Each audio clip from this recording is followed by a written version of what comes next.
Shriman KV Lakshmana Swamy గారు 2 మాటలు చెప్తారట, మనం విందాం.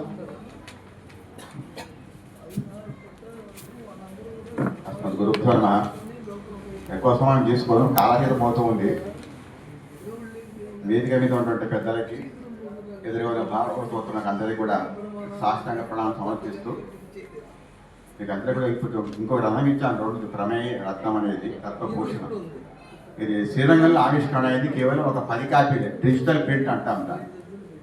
అంటే ఆ సమయానికి ఒక్క రోజులో ప్రింట్ అయ్యి తీసుకెళ్ళి చేసే పరిస్థితి లేదు కాబట్టి తాత్కాలికంగా ఒక 10 కాపీల మాత్రం తీసుకెళ్ళి అక్కడ ఆవిష్కరణ జరిగింది పెద్దలతోటి.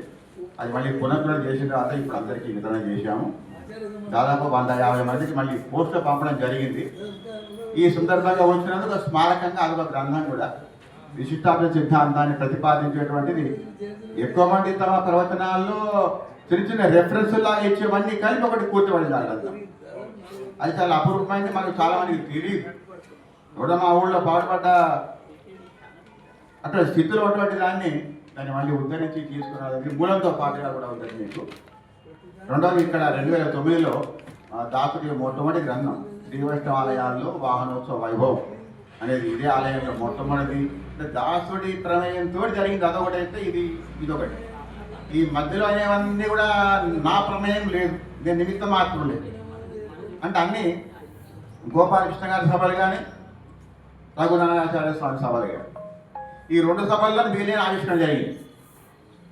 ఇప్పుడు దాసుడి పేరుతోటి తండ్రి గారి స్మృతిలో ఈ అపర సమైనటువంటి కొన్ని అంటే సమాజంలో నేను చూస్తున్నటువంటివి, నేను ఎదుర్కొన్నవి కొన్ని రకాల సమస్యలు ఎత్తున్నాయి. వాటిని అందరికీ చెప్పాలంటే అంటే కర్త అయినా కర్త కాకపోయినా ప్రతి ఒక్కరికి తెలిసి ఉండాల్సిందే. ఇది దాసుడు కూడా ఇది ఎదుర్కొన్నాడు సమస్య. అంటే ప్రయోగంలో వచ్చేటప్పటికి ఒక విధంగా అయితే స్వానుభవంతో వచ్చేటువంటి సమస్య మరో రకంగా అయింది. ఇటువంటిది కాకుండా ఉండాలనే ఉద్దేశంతో మూలంతో పాటుగా మూలం మాత్రం స్కానింగ్ చేసి పెట్టాము. అనువాదం మాత్రం కొత్తగా మనకు కళ్ళకొండ స్వామి వారి తెలుగు అనువాదం చేసి ఇచ్చారు. దీంట్లో వారు చెప్పినట్టుగానే ముందు దర్పణ అనుక్రమణిక అంటే కేవలం ప్రయోగం, అంటే అంత్యేష్టి నుండి సపిండీకరణం వరకు మాత్రమే ఉండేది చేసుకుంటే తర్వాత అనుకోకుండా ఆ దర్పణం దొరికింది. అది కూడా 2 వేరు గ్రంథాలు ఉంటే ఇట్లాగే ఎక్కడ పోతాయి అనే ఉద్దేశం 2 కలిపి ఇప్పుడు మళ్ళీ పునర్ముద్రణ తెలుగు అనువాదంతో అందించాం. ఇంకో చాలా పెద్ద ప్రాజెక్టు, 40 లక్షల రూపాయల ప్రాజెక్టు మొదలుపెట్టాం. నా జీవితంలో ఇది ఇంతకంటే ఎప్పుడు మొదలలేదు. ఇప్పటిదాకా 5 లక్షలు 6 లక్షలు సుమారు 7 లక్షలు మించలేదు. కానీ పెద్ద ప్రాజెక్టు శ్రీమద్ భాగవతం వీర రాజల వ్యాఖ్యానం తెలుగు అనువాదం మళ్ళీ మూలం కలిపి అనువాదం ఒకటే చేద్దామనుకున్నా 20 లక్షలు తక్కువ కాదు. అది చాలామంది స్పందించలేదు. అంటే మాకు మూలం కూడా ఉండాలి అనే ఉద్దేశంతో. కాబట్టి దాని మూలంతో పాటు అంటే శ్లోకము, తాత్పర్యము, వ్యాఖ్యానం, అనువాదం ఇలా కలుపుకుంటూ చేసేటప్పటికి చాలా పెద్ద ప్రయత్నం అవుతూ ఉంది.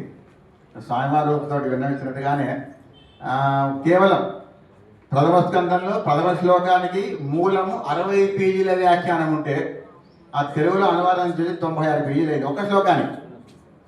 దీన్ని బట్టి ఊహించుకోండి ఎంత పెద్ద భగీరథ ప్రయత్నం అంటే మించింది అనుకోవాలి. ఏదో సాహసం. కేవలం పెరుమాళ్ళు, ఆచార్యులు, పెద్దలు, తర్వాత భాగవతోత్తములు వీళ్ళ ప్రోత్సాహంతో దాసుడు నడుస్తున్నాడు. నేను నిమిత్త మాత్రుడిని. నాకున్నదేమన్నా వెనకాల రాముడు, ముందు ఆచార్యులు, వీరి ద్వారానే ఈ కైంకర్యం జరుగుతూ ఉంది. అందరికీ కూడా అందించే ప్రయత్నం చేస్తూ ఉన్నాము.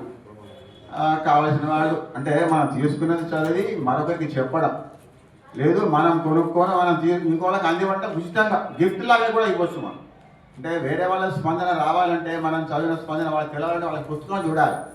కేవలం నేనేదో ఫోన్లలో స్టేటస్లోనో కరపత్రం మంచి పెడితే అది ఏం కనపడదు. పుస్తకం తెరిచి చూస్తే దాని విలువ తెలుస్తుంది కదా. అట్లా మీరు కూడా మీ ఇచ్చిన పుస్తకాలు చూడండి, మరొకరికి చెప్పండి. నేను అది కొనుక్కోవద్దు అని చెప్పడం లేదు. పుస్తకం తెప్పించుకో చూడాలంటే డబ్బు పుస్తకం ప్రింట్ కావడానికి ముందు డబ్బు ప్రయత్నం ఉంటుంది. ప్రింట్ అయిన తర్వాత డబ్బు అవసరం లేదు, ఎందుకంటే పుస్తకం ప్రింట్ అయిపోయింది కదా. అట్లా పంపిణీ అయిన తర్వాత దాన్ని వినియోగించుకుంటాం అట్లా. కాబట్టి దీనికి దాని యొక్క విన్నపం, దీన్ని ఆధారంగా చేసుకొని అందరూ కూడా ఆశిస్తూ చాలా కాలాతీతమైంది.